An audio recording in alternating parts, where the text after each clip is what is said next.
मनीष जी, आज की रात बड़ी भारी है क्या? जी। नींद मिल्कीपुर में भी नहीं आएगी, लखनऊ में भी नहीं आएगी और दिल्ली में तो नहीं आई रही है। वहां तो हड़कंप मचे ही है। एक तरफ परिणाम भी आना है कल, और इधर जांच भी शुरू हो गई एसीबी की छापेमारी। तो मतलब दिल्ली से लखनऊ, लखनऊ से मिल्कीपुर, या उल्टा चल लो, मिल्कीपुर से लखनऊ, लखनऊ से दिल्ली, सब जगह आज की रात भारी है। मेरे पास है प्योर पाव भाजी का मसाला, पाव भाजी मसाला, पाव भाजी को टेस्टी बना डाला, सबका राजा आल प्योर मसाला। प्रायोजक हैं cancer healer centre, new beginning. जी अमिताभ जी, ऐसा लगता है कि समाजवादी पार्टी ने चुनाव जीतने के बाद अयोध्या नरेश जैसी जो घोषणा करी थी, वो घोषणाएं सार्वजनिक जीवन में इतनी जल्दी नहीं कर है, क्योंकि सब कुछ दिन में सामने ही आता है। आप देखिए, अयोध्या के नरेश भगवान राम थे, भारत के नरेश भगवान राम थे, हैं और रहेंगे। अगर आप इस तरीके के समीकरण जनता के सामने देंगे तो जनता समय समय पे अपने चुनावों में अपने मताधिकार का प्रयोग करके इन चीजों को बताती रहती है। दूसरे, चुनाव आयोग के खिलाफ ये जो कमेंट है कफन वाला, इस तरीके के कमेंट भारत के राजनीतिक इतिहास में कभी हुआ नहीं करते थे। आप किसी भी पार्टी को देखिए चुनाव में, यही चुनाव आयोग हिमाचल में था, यही चुनाव आयोग कर्नाटक में था, यही चुनाव आयोग तेलंगाना में था। तेलंगाना में भरपूर जीत होती है कांग्रेस की। अभी लोकसभा चुनाव में यही चुनाव आयोग उत्तर प्रदेश में था, जहां समाजवादी पार्टी बीजेपी से कहीं ज्यादा सीटें लेके आती है। अखिलेश यादव जी समाजवादी पार्टी के इतिहास में सबसे ज्यादा सीटें उत्तर प्रदेश में अगर पाते हैं तो जून के चुनाव में पाते हैं 2024 के, और 6 महीने में उनका इतना मोह भंग हो जाता है इलेक्शन कमीशन से। ये सब चीजें ये दर्शाती है कि जनता के बदलाव को चुनाव समाजवादी पार्टी या राजनीतिक पार्टियां जो है इस समय एब्जॉर्ब नहीं करना चाह रही, वो उसको समझना नहीं चाह रही। जनता ये समझ गई है कि हमें जून में क्या नैरेटिव दिया गया था, आगे वो नैरेटिव कैसे आ रहा है। समाजवादी पार्टी और कांग्रेस मिलकर मिल्कीपुर में चुनाव लड़ रही है, और दिल्ली में समाजवादी पार्टी और आम आदमी पार्टी कांग्रेस के अगेंस्ट में चुनाव लड़ रही है। अब जनता अपना फैसला जो है वो कल सुना देगी। ठीक बात है मनीष जी। अच्छा, एक बड़ा भारत की राजनीति बड़ी रोचक भी होती है। राघवेंद्र जी के पास आऊं उससे पहले एक बड़ी बात, रोचक बात ध्यान में आ गई। कल समाजवादी पार्टी ने अखिलेश जी के नेतृत्व में कफन समारोह आयोजित किया, फोटोशूट हुआ।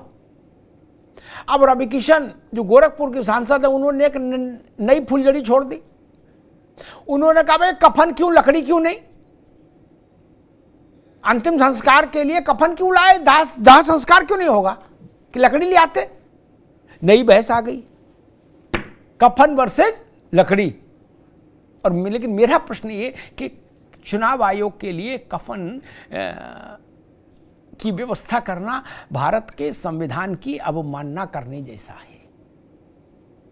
उससे शिकायतें हो सकती हैं, उसमें बेहतरी के सुझाव दिए जा सकते हैं, लेकिन कफन जैसी चीज बहुत बड़ी चीज हो जाती है। खैर, राघवेंद्र जी, कल मिल्कीपुर से क्या संदेश आ सकता है, एक? और दूसरा, समाजवादी पार्टी ने 9 विधानसभा उपचुनावों में जितनी गुस्सा नहीं दिखाई थी, उतनी अकेले मुझे मिल्कीपुर में दिख रही है। 9 विधानसभा चुनावों में 7 जगह सपा हारी, लेकिन उसने तब भी ये नहीं कहा था कि आयोग मर गया। मिल्कीपुर में तो अभी नतीजा नहीं आया, उससे पहले इतना गुस्सा क्यों है?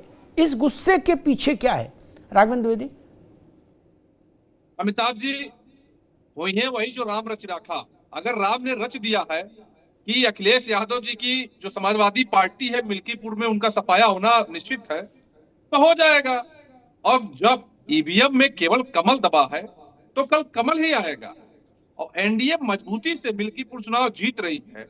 इनको अंदेशा हो गया, कुंदरकी की अभी आप चर्चा कर रहे थे, कुंदरकी ऐसा सीट जो इसको विरासत मान रहे थे, वो भी सीट समाजवादी पार्टी के हाथ से छिट गई।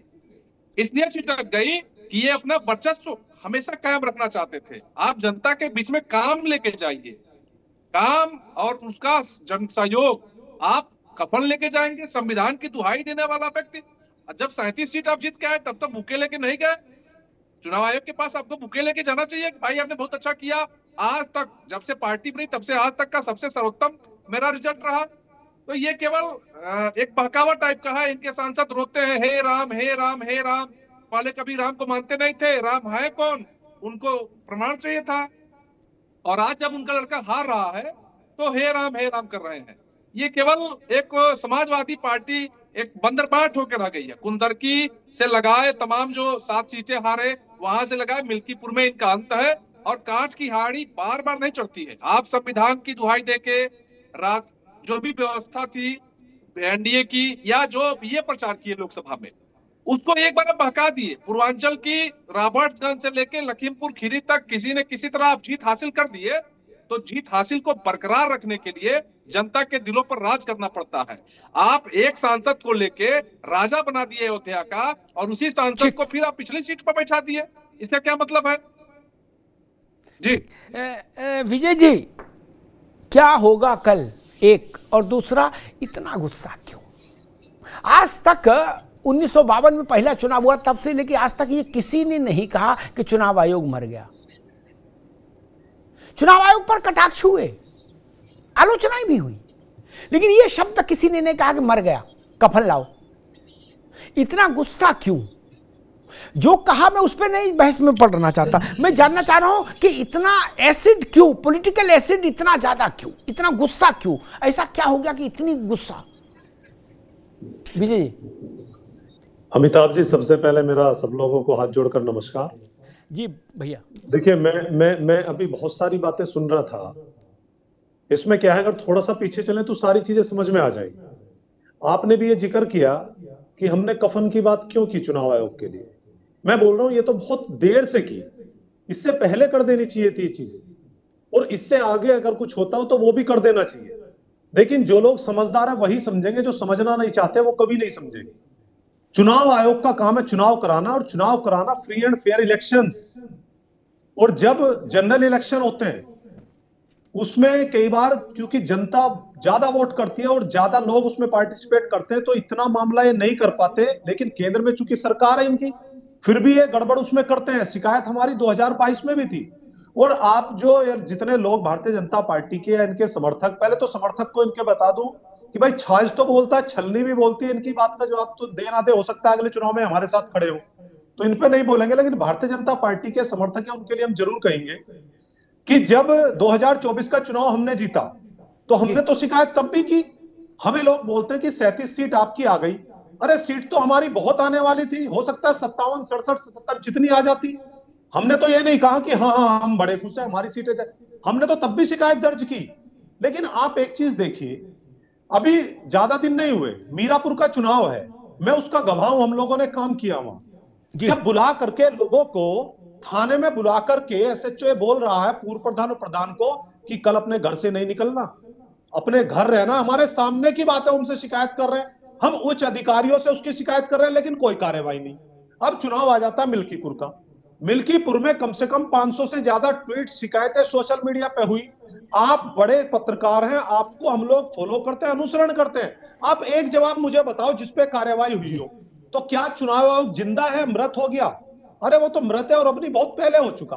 एक वाक्य मुझे ध्यान है अमिताभ जी, और आपसे ही मैंने सुना था, जब प्रधानमंत्री जी कभी चुनाव में प्रचार कर रहे थे और एक इलेक्शन कमिश्नर थे जिन्होंने जब मत बना 3 लोगों में से कि प्रधानमंत्री जी ने हाँ गलत बोला है, तो उस इलेक्शन कमिश्नर को हटा दिया था और कहां भेजा उसको सबको पता।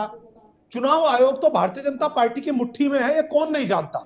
अगर मैं इसके लिए भी मुझे बात कहनी पड़े, आप ना समझे तो या तो देखिए आप लोग नादान है या समझना नहीं चाह रहे हैं, उसकी एक बात है जी। हम ये बोल रहे हैं आपसे अभी कि जैसे अभी मैंने सुना आपको भी कहते हुए, मैं 2 सेकंड में कंप्लीट कर रहा हूं जी, कि क्या है, हार के डर से नहीं है। देखिए हार के डर से नहीं है, जीत रहे हैं हम मिल्कीपुर, हो सकता है मार्जिन कुछ कम हो, लेकिन जब गड़बड़ होती है, सामने हमें दिखता है कि चीजें लुट रही हैं, वोट नहीं डालने दे रहे हैं, तो हम समझ जाते हैं कि हमारा मार्जिन कम होने जा रहे, तो हम उसकी शिकायत ना करें। मतलब हम अगर जीत जाए तो सब बढ़िया, और खराब तो हम शिकायत ना करें। देखिए जब हम 37 जीते, हमने तब भी शिकायत करी, पूरे चुनाव में हम करते रहे, पूरे चुनाव में कि कुछ ना कुछ गड़बड़ है। ऐसा नहीं है कि हम जीत गए तो हम कहते हैं बहुत बढ़िया, हमेशा हम लोग सवाल उठाते हैं और भारतीय जनता पार्टी गड़बड़ करती है और सबूत के साथ उठाते हैं जी। ठीक है, बहुत जल्दी हम लोग भूल जाते हैं, और राजनीतिक लोग, कुछ लोग, हम लोग तो इसलिए भूल सकते हैं सामान्य लोग कि भाई विस्मृत हो गई चीज, उम्र के साथ भी स्मरण शक्ति क्षीण होती है। राजनीतिक दल जानबूझ के भूल जाते हैं कि यार कड़वा है, याद ना रखो, वो जानबूझ के भूल जाते हैं। याद उनको रहता, चूंकि वो तो च्यवनप्राश खा ही रहे। देश में जब से आज़ादी आई तो नेता वर्ग तो च्यवनप्राश के बिना है ही नहीं, वो तो ब्रह्म पुष्पी और च्यवनप्राश सब ले ही रहा बढ़िया, केसर के दूध में घोट के। चुनाव आयोग की चर्चा की हमारे मित्र ने, राठी साहब ने। इसी देश में एक ऐसा चुनाव आयोग, एक कालखंड रहा चुनाव आयोग का राठी भाई, जिसमें मुख्य चुनाव आयुक्त भारत के, उनको राज्यसभा भेज दिया गया और राज्यसभा के बाद मंत्री बना दिया गया। बोलो सियावर रामचंद्र की जय। अब वो निष्पक्ष रहे क्या? तब किसी ने कफन भेजा ना लकड़ी भेजी, धूप बत्ती भी नहीं जलाई, गूगल लोबान भी। क्यों? इस देश में एक ऐसे जज हो गए, आपको स्मरण दिला दूं क्योंकि न्यायपालिका पर भी कई बार चर्चा होती। इस देश में गूगल में कहीं ढूंढिएगा, थोड़ा मेहनत लगेगी, लेकिन इस मेरे ख्याल से कहीं दर्ज होगा यह मसला। इंदिरा गांधी का शासन था, एक जज साहब थे, उनको पार्टी में ले आए, राज्यसभा भेज दिया, फिर टर्म खत्म हो गया तो फिर वापस जज बना दिया। क्या? जैसे मौसी का घर हो, जब चाहे अंदर बाहर। तब किसी ने नहीं कहा कि न्यायपालिका खतरे में है, इसको कफन भेजो। जज एमपी हो रहा है और फिर एमपी से फिर जज बन रहा है, एक पार्टी का एमपी हो रहा है। और एक बात जो समाजवादी पार्टी ने कही, फिर ओपी सिंह जी से प्रतिक्रिया लूंगा, उन्होंने कहा कि हमने कम कहा कि मर गया और ज्यादा कुछ होना चाहिए था। तो इसके बाद तो ज्यादा कुछ में तो भैया मारपीट बचती है क्या? अगर ये संतुष्टि का बिंदु नहीं है कि मर गया चुनाव आयोग, तो इसके आगे तो फिर हाथापाई बचती है। अगर वैसा कुछ विचार है तो अलग बात है, अन्यथा मेरे ख्याल से तो यही बहुत है, सीमा का उल्लंघन है। लेकिन अगर आपको लग रहा है ये भी कम है, कफन भी, तो फिर तो मारपीट है। ओपी सिंह जी, एक तो ये कि कल जीते तो जय जय है ही, लेकिन अगर नहीं जीते तो महिमा मिटे अपार, एक। और दूसरा ये प्रश्न मेरा आपसे, और दूसरा प्रश्न ये कि आपकी नज़र में चुनाव आयोग के विरुद्ध इतना गुस्सा क्यों?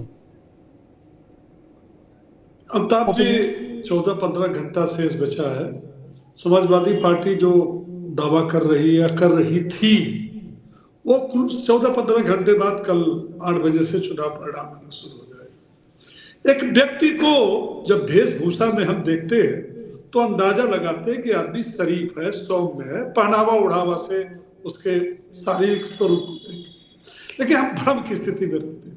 लेकिन जैसे वो अपनी बाड़ी को खोलता है, वो कुछ बोलता है, तो हम 100% अंदाज लगा लेते हैं कि इस आदमी का क्या मतलब व्यक्तित्व है और क्या कृतित्व है, बताने की जरूरत नहीं। 2012 से 17 में वंशवाद के कारण गद्दी पर पाए और कैसे अपने पिता का अपमान किया, बताने की जरूरत नहीं।